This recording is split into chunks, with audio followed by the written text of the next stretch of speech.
All of a sudden one day I found photography and I started photographing, and then this passion just grew inside me, and I felt so immersed into something and connected to something like that I've never been connected before.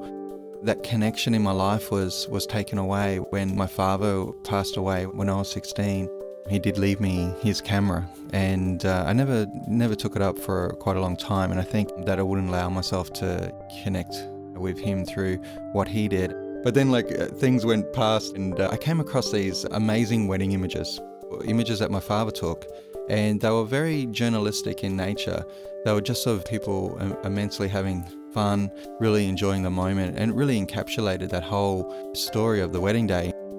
And that's when this little spark started creating in me and thinking, wow, this is really what life is about. There is joyful moments, and I guess up until that, it was sometimes hard to find the joy in my life. I guess that's where, that inclination of being able to perhaps capture those moments myself were born.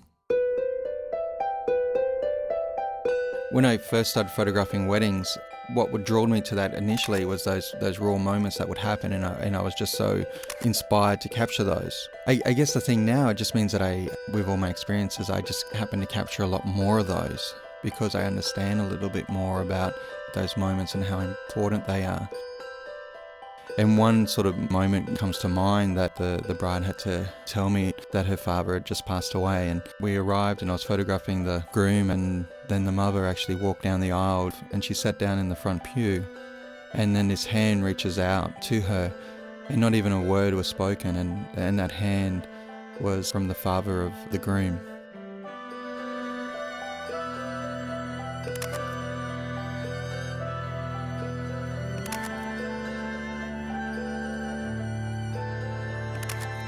What I use Lightroom for is to download all my images, use it as a really strong editing process, be able to create a selection of images that I want to present to my clients very quickly and easily.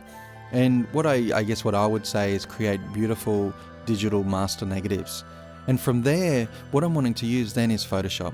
Photoshop is when I'm going to really start communicating even further, really start emphasizing and lightening and darkening certain areas, really shaping the print from there on.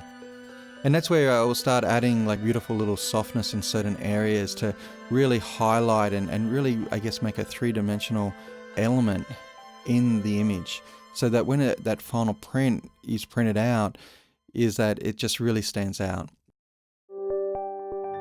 All the major things that have happened in my life, some of the most amazing, beautiful things, but also, some of the saddest things really shape who we are as a person. And in turn, that really shapes us as photographers and how we see the world. If you line 20 photographers up and you're going to shoot the same thing, each one of those images is going to be different, and that's really because each of us is bringing something to that moment. And I think that's what photography is about. Often we go searching for this style, but the style is within us all the time.